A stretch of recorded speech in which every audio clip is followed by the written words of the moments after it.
For this month's podcast, I had the pleasure of interviewing Matt Evans with the Chicago Botanic Garden. This podcast was like a breath of fresh air to me because Matt is a huge proponent of volunteerism in regards to restoration. So I would just like to point out a volunteer organization that he is involved in called Friends of Illinois Nature Preserves.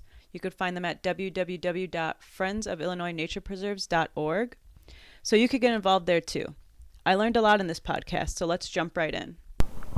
All right, today I'm sitting here with Matt Evans, a worker at Chicago Botanic Garden. Thank you for joining us here today. And the first thing we were talking about before we started this podcast was your organization that you started, Friends of the Nature Preserve, if you just want to go over that for the listeners. Sure, yeah. So my name's Matt Evans. I'm a restoration tech at the Chicago Botanic Garden. I work under Jim Steffen, who is a senior ecologist here. So I'm training under him in woodland and prairie ecology as a land manager. And at the Botanic Garden, we have 100 acres of remnant oak woodland called McDonald Woods. It is a pretty high-quality natural area with a lot of rare plant and animal species. So Melissa was saying that before we started recording, we were talking about the Friends of the Illinois Nature Preserves, which is a new organization in Illinois focused on creating volunteer communities at nature preserves, which require more management. Staff and owners of nature preserves across the state are stretched thin in terms of how much land there is to preserve and how many of them there are, or how much land there is to manage, rather. A lot has been preserved, which is great. And so forming volunteer communities around these small nature preserves, which were identified and preserved as the highest quality areas in the state, is the goal of that organization. That's awesome. So are all these remnant nature preserves, like are they remnant prairies, remnant woodlands, or are they restored in a way? Both. Both? Some are remnant, some are grade A remnant, which is virgin prairie, or never plowed remnant prairie, which is incredibly rare. There's less than a square mile of it left. But it's broken into small little postage stamps, is what we call it. And so these remnant prairies are very rare. The nature preserve system also has preserved some non-remnants that are worthy of nature preserve status because of their biodiversity. Right, or that possibly could be restored. My question when I go out to restored areas versus remnant prairies is the fact, like, why are we not seeing the C=7, C=8, 9, 10? Why are we not seeing these in restored areas? And I know that's a loaded question, but what's your best guess? Time. It takes time. Yeah. So the amount of ecological damage that has been inflicted may have taken a century. It may take 10 times as long for it to truly come back. And with the changing climate, it doesn't really look like we're going to be aiming for what was here exactly before we got here, because the climate will be different and support different communities of plants and animals. Although it will be very similar, and the best thing that you can do, and really the whole philosophy behind ecological restoration, is to restore as much biodiversity as is appropriate for an area and allow natural selection and evolution to carry on from there. But if you do not give a chance to enough species and organisms and communities, the whole system is less resilient. And so, if we only had one species left and we were hoping it would make it into the future, chances aren't great, probably. But if we were able to get most of the species that are appropriate for an area into restorations, including those higher C-value plants, those plants would have a better chance of working it out themselves.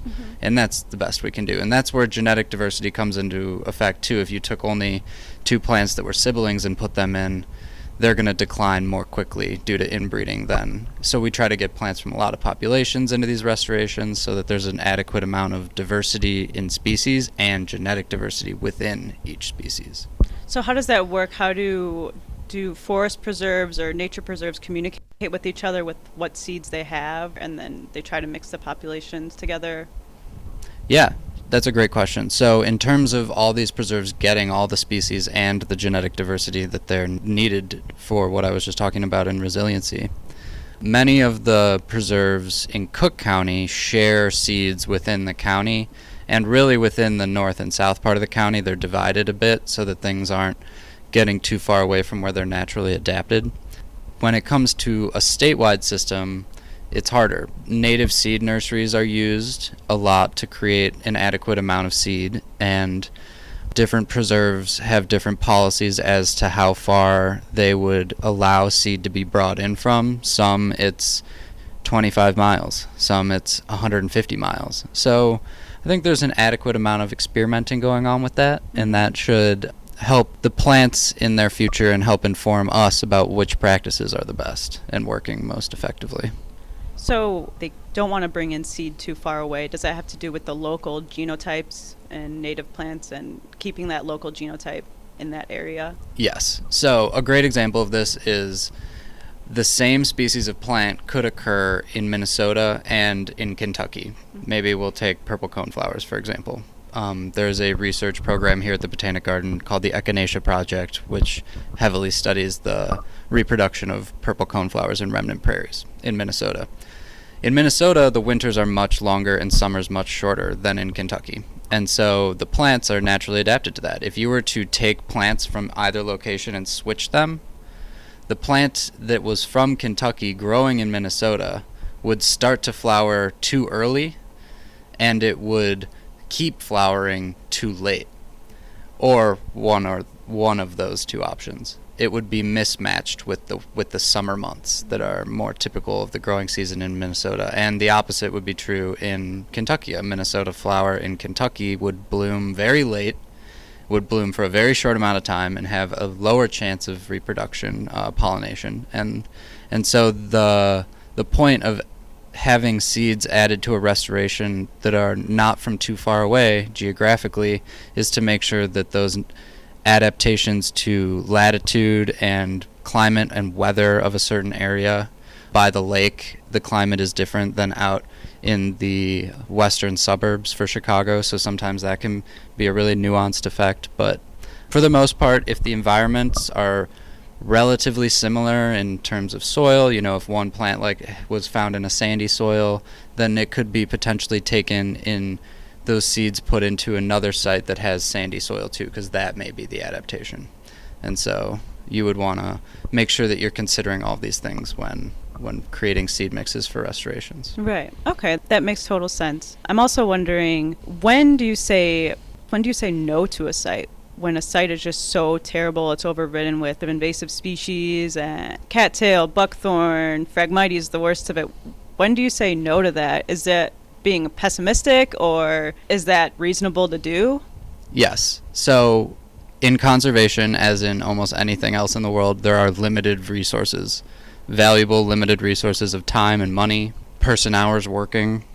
And so if a site is too far invaded and has such alterations to the soil and landscape, and if in particular the future of the site is uncertain, these are some factors that we would consider in whether or not you were going to maybe skip that site or come back to it later. Across the state, an organization like the Friends of the Illinois Nature Preserves is hoping to help a lot of the sites that are the neediest. One way to do that is to first identify, one way to select sites among the needy sites is to figure out which ones have people nearby. If you have a site in the middle of nowhere, it's going to be hard to get people out there to go take care of it. But if people live nearby and you can convince one or two people retired in college, on summer break, to go out there once a week and take a look at it and maybe pull the garlic mustard in the spring or something easy like that, that would be a foot in the door to that site beginning its turnaround into recovery. And so we would look for places that have people, because people make the difference. Like I was saying, the limited time and resources, like money, are really the limitation. And so if you can get people to understand the basic things, such as what's invasive and what isn't, and then maybe how to deal with that plant, you could have them go pull garlic mustard in the spring, and that could be a start. But yeah, prioritization depends on some of those things like invasive species and the future of the site and people who are around. In my job here at the Chicago Botanic Garden, the Forest Preserve of Cook County's site, McDonald Woods, is the site that I manage, and there's no part of it that we are looking to skip. We will do the whole thing. We'll continue to do it forever. It'll be an ongoing management. These systems require our support now to function, or to have at least a restored function. Is it mostly volunteers that do the work at McDonald Woods too? No. Right now, staff have been taking care of McDonald Woods for 30 years, over 30 years. So just a few people, maybe 3 or 4 people throughout the year, with some volunteer help once a week during the winter months, has been the primary management here. A place like Soame Woods in Northbrook, which is just down the road, 2 moraines over, there is an example of a volunteer community that has, like Nachusa, become the model.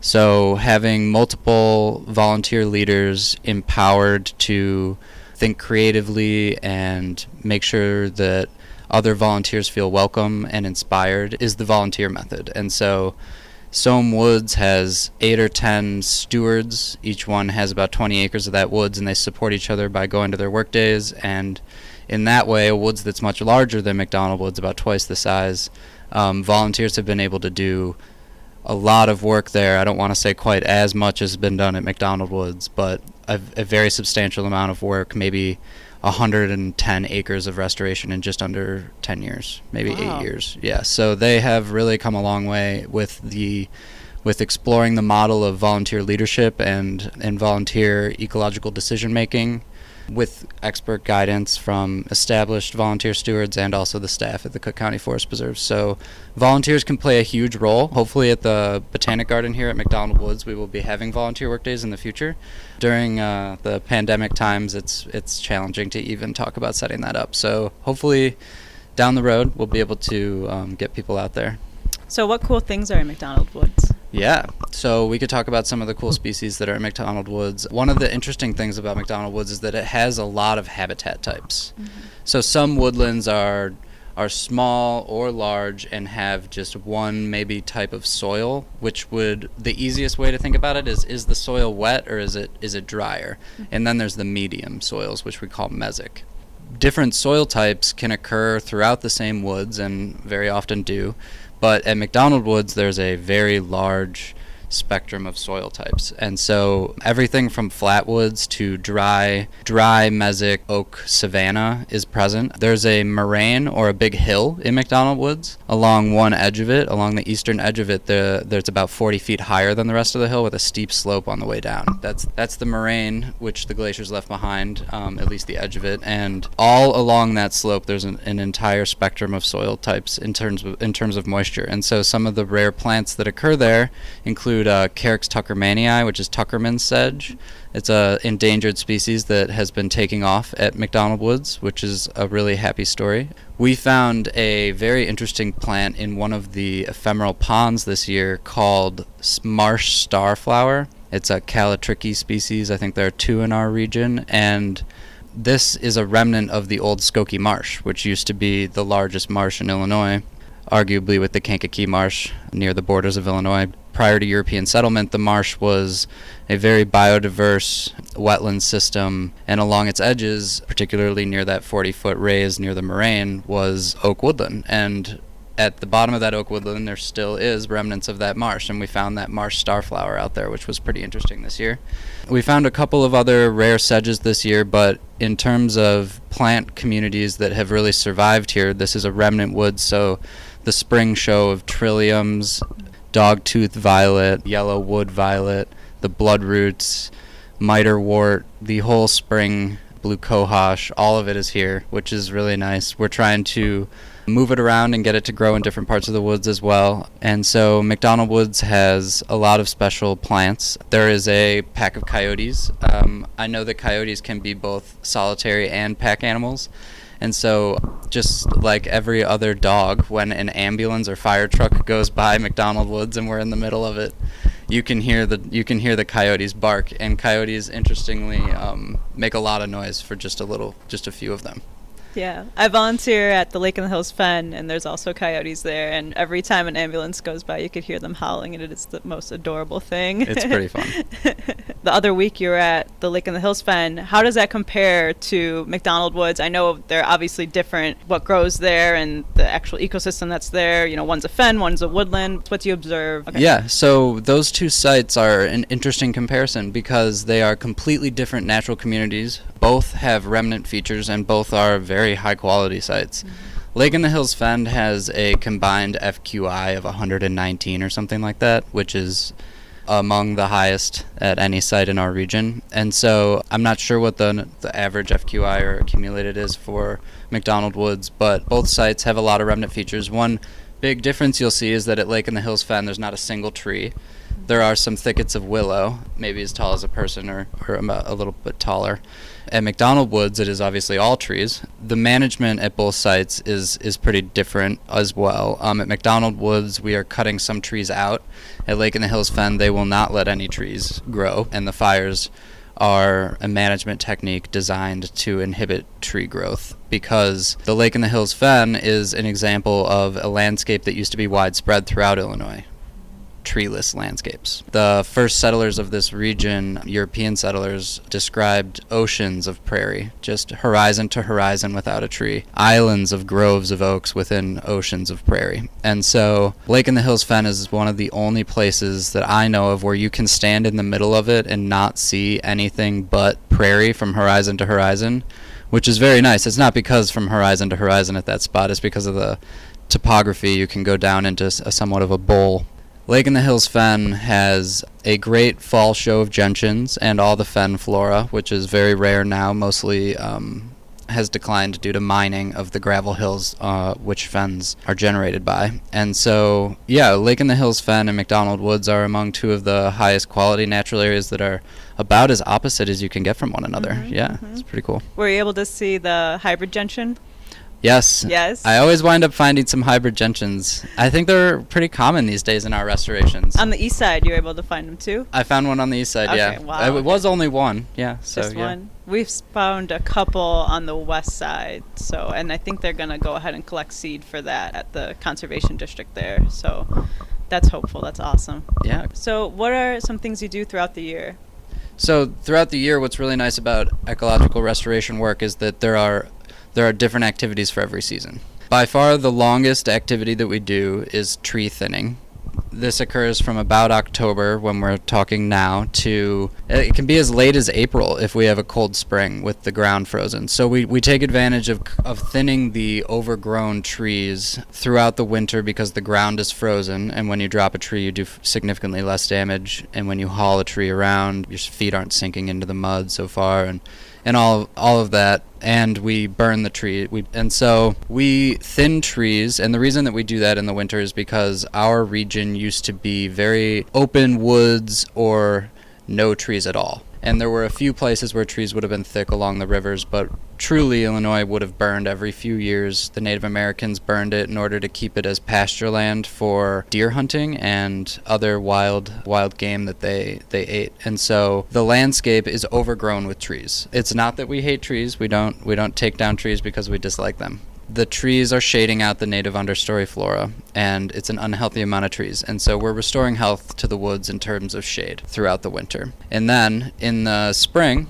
some invasive species start to come up, and for the growing season, we basically tackle the invasive species with either pulling, which we call mechanical management, or trimming, scything, cutting. All these things are wrapped under mechanical. And then there's herbicide, and there's chemical. And so herbicide work is done carefully by licensed professionals to target invasive species only. A lot of what we do at the Botanic Garden isn't with a backpack sprayer or anything like that. We use hand wicking, which is a technique that really gets only the plant you want to get. And so you put a winter glove on top of a rubber glove, and you spray the glove with your herbicide, and then you hand wick up the plant. And that takes care of the invasive species. And so throughout the growing season, those are some of the activities that we're taking care of, the chemical and mechanical management. And then toward fall, my favorite time of year for restoration is seed collect. I find seed collecting to be the best because you can do it with a lot of volunteers. You can do it together with your coworkers, and it's truly one of the more important parts of the ecology as well, because without the seeds, the plants won't come back. There are numerous studies that the seed banks in our region are exhausted. It's been 200 years, perhaps, the seed banks tried and tried, but never could get a foothold after, and so now we have many examples and a lot of evidence that the seed banks aren't robust. And so we need to collect seed, move it around, and every time you do that, you get more the next year because you can continue to collect from the populations you just seeded. And so it does become exponential, and our region is truly a pioneer in this seed collecting, broadcasting, and and organizing effort in ecological restoration. So this time of year, we're collecting seeds of the ripening native plants. We make seed mixes based on soil moisture.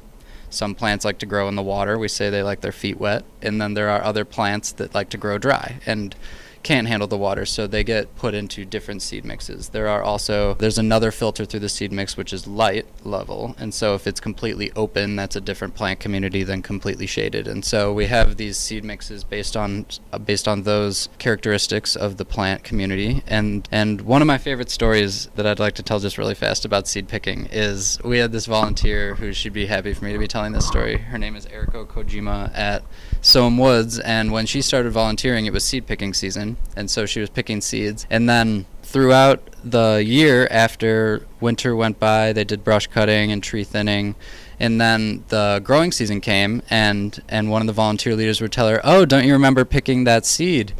And Erica would see the flower and say, "Oh, it's like meeting someone you've only spoken on the phone with and seeing their face for the first time." And so a lot of these volunteers become very connected to this work. You become in tune with the cycles of the seasons, the natural cycles, instead of maybe our, fiscal year or the semester schedule that a lot of us are living in, or quarter system. So yeah, those are some of the activities that we do throughout the year. It's basically seasonal, and it keeps everything fresh and new. You don't get bored. So going back to the volunteer aspect of it, that was a good thing you mentioned earlier in the podcast. That was, you basically prioritize sites also on site conditions, but also on how many volunteers are around that area. And that's such a good idea because, how much does volunteering save money-wise? Or there doesn't have to be an exact amount, but how important is volunteering in regards to restoration efforts?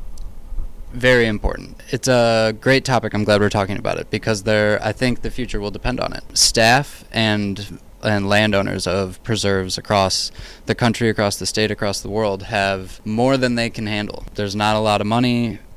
I know for a fact that Cook County does a managing resources presentation every year where they quantify the volunteer hours, and they can even quantify the amount of money it would have costed to purchase the amount of seeds they collected. This is staggering. The amount of money that it costs to purchase native seeds is enormous because native seed is pretty rare, and also they have to go into these nursery productions, and that can be really expensive, and by the time you're covering the overhead costs and everything, it could be $12 an ounce.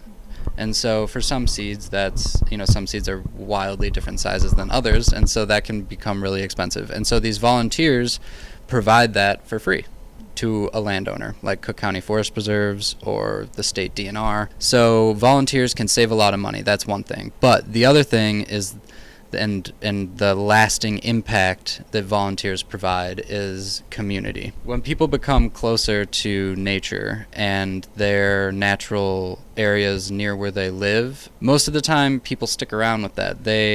They can connect with each other and things they never knew about where they live, animals that they didn't know lived within their neighborhood, and by connecting with each other, they get to know different perspectives and different ways to solve problems that maybe wouldn't have occurred to them because of their worldview or something like that. And sharing across ages, sharing experiences within ecology but also within community across ages is something that I think is not unique to, but very much a pillar of ecological restoration volunteering. Most of the best ecologists are elderly people who have been around and seen it change and seen what happens when you do this or that, and the most exciting thing to them is to see young people get involved, because it is a legacy, this sort of work, that is visible across the landscape. It is visible in the health of populations of animals that are endangered or threatened. We're going through an insect and bird decline at the moment that has gotten a lot of press, not to mention the bees and pollinators.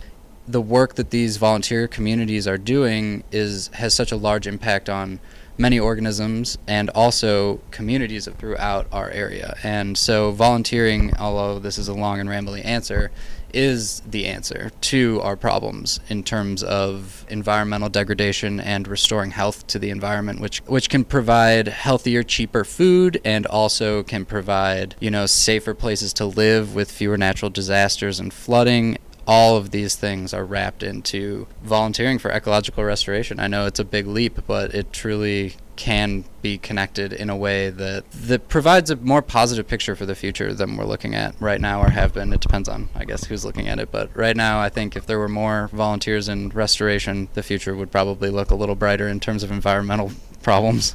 Right. So you mentioned a good point where volunteering at these sites that they've been here for decades and decades and decades, and parent volunteers and brings their children with, that's something that they could grow up with and feel attached to and put effort into it and feel value in it. And I think that's definitely something that, in modern society, we're so detached from nature. There's books about it, obviously, Last Child in the Woods, all that, all those good books that just show how detached we are from nature. And if you involve yourself in restoration efforts in your local area, you will feel, attached. And, nature does so much good for us with our health, emotional, mental health, physical health as well. So I think that's a great aspect of restoration is the volunteers. And me personally volunteering at Lake in the Hills Fen, that has made me feel so, I grew up back in the Fen. That's where I was 5 minutes away from there. Me and my friend would go there and play back there. We didn't know what was going on with the plants and stuff, but now I'm so glad that I'm able to give back, identify plants, phenology monitoring, and learn so much. It feels so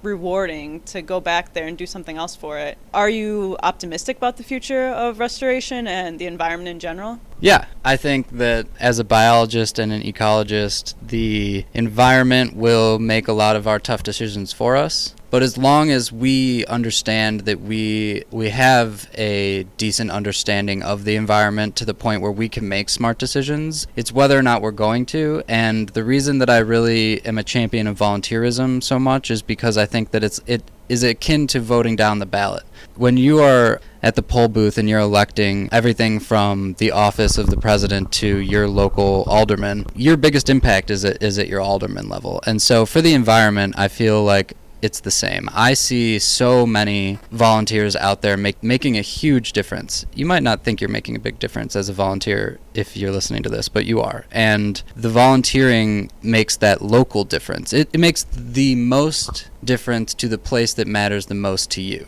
the spot right next to you. And so when you're volunteering at that level, you're really making the right vote for the environment. Not to say that doing the large donations or land acquisitions and preserving land in the environment isn't helpful, but when you volunteer at a local level, you build a culture of environmental value, and through that, decisions made down the line later in life. A little kid who's volunteering with their parents may end up being the CEO of some company that has a decision to make down the line based on polluting or not, and the worldview of that kid molded by ecological volunteers would certainly make a big difference in any future. I think that I'm optimistic about the future because I see so much amazing volunteer work going on in restoration communities, and not to mention professional work. Professional work is increasing in this field. There are clean energy jobs in Illinois. There are environmental restoration jobs that have grown many times. As the maybe from 2010 to 2020 has really become an alarming decade, a lot of these jobs and fields have grown. And so I am optimistic about the environment in the future. I will say that nature bats last. That warms my heart that you're optimistic and how you're stressing volunteerism. So the research aspect of restoration, how is that playing a role and how important is that? And also I know that the Botanic Garden is deeply involved in the research for restoration. How important is that? Yes. Ecological restoration research is growing, and it is growing not only in advancement but in popularity. There are now college programs like the one that I was in for graduate school and undergrad programs. There are classes being taught at high schools now. It's more on people's minds, and it's because it makes a big difference, and people are starting to notice it professionally and, dare I say, even economically. There are research institutes like the one at the Chicago Botanic Garden, where scientists study the reproduction, survival, and resilience of plant communities and populations throughout the U.S. and throughout the world. Many of the scientists here at the Botanic Garden, the conservation scientists, study plants from different parts of the world that, for example, islands are hotspots of restoration and conservation science because islands are suffering an extreme amount of extinctions relative to the rest of the world's environments and habitat types. And so by studying the reasons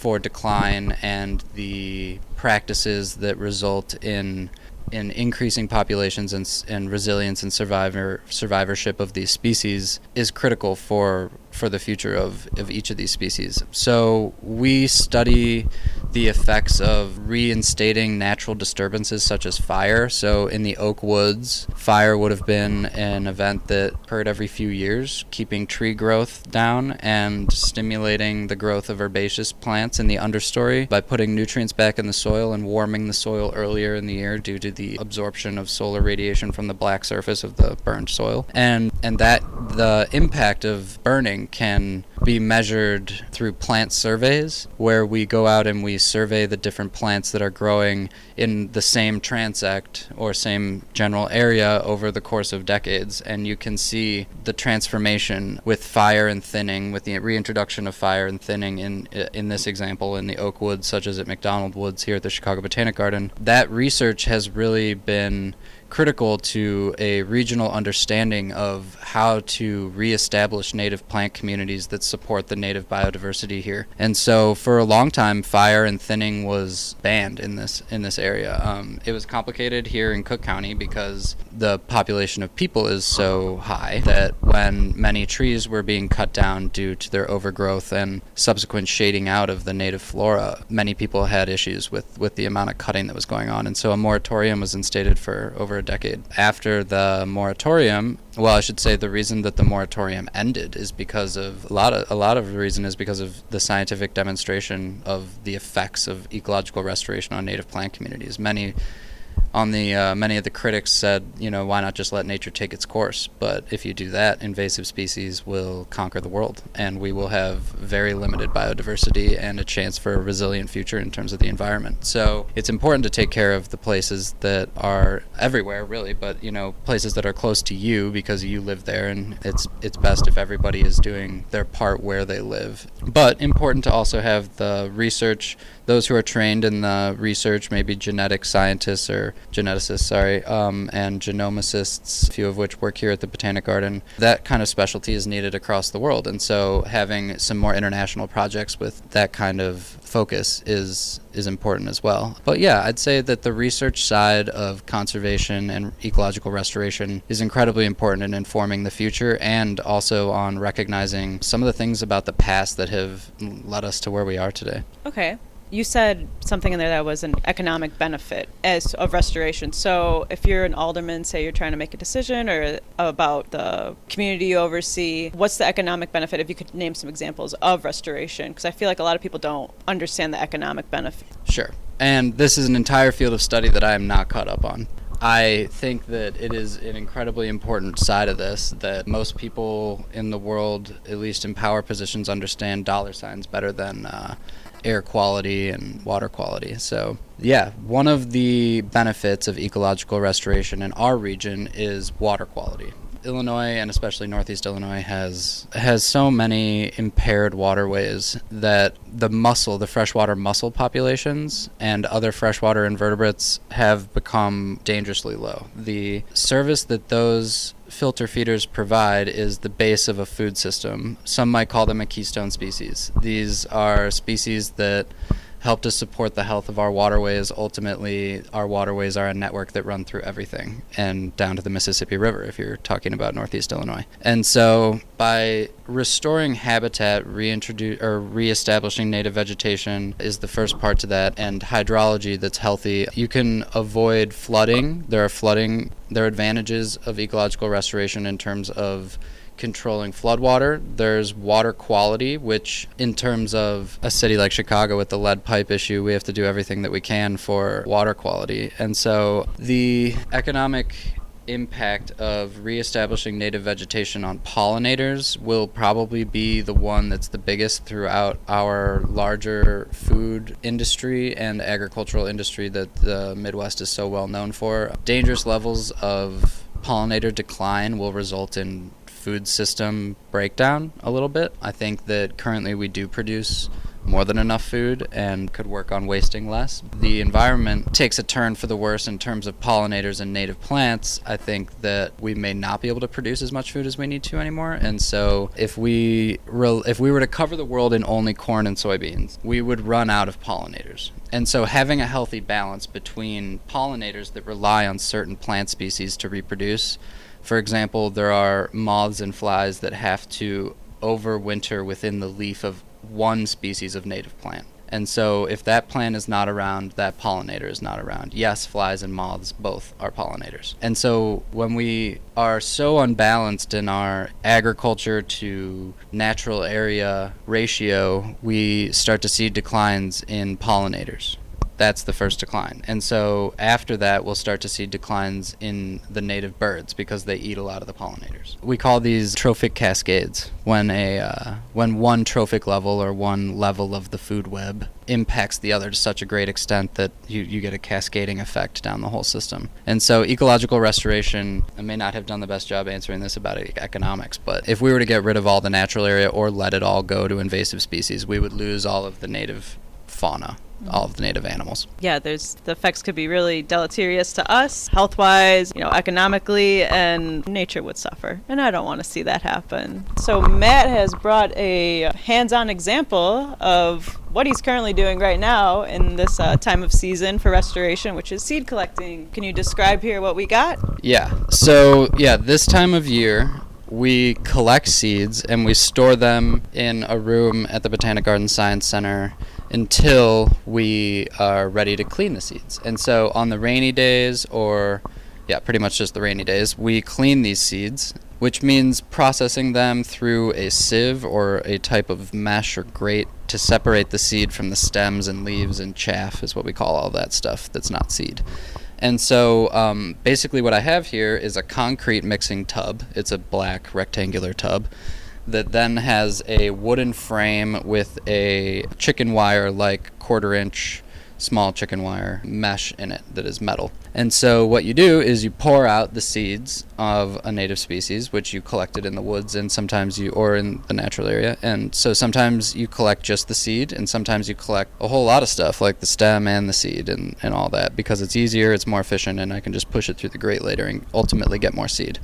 And so with this example, we have a native shrub called a 9-bark, Physocarpus opulifolius, I think. This plant is a great plant for wet, sunny areas, and birds love it. It has beautiful white flowers, so humans love it too. And so what we do is you can probably hear some of this, but we'll take the seeds and we'll push it through the grate, and you can do some on your side if you want, great. And we'll push it through, and it shouldn't take too long because it pushes through pretty easily. Yeah. And then, try not to push the stems through too much, but it's going to happen. You just kind of go lightly over it. Yeah, it's going to happen anyway, so it's okay to get a few stems in there. Do you do a couple passes through this, or just one? Yeah, we'll do 2 passes, and then we'll move over to the smaller sieves. Yeah, so we also have a box here for the chaff, which you can throw stems in. Sometimes when I have something like this, I throw it in. And then we can even bring out a bag of chaff and throw it in the woods, because like I was saying, sometimes insects overwinter in the stems or in the leaves, and if there's any chance that they're still in there, we want them to be in the woods. What's an example of an insect that does that?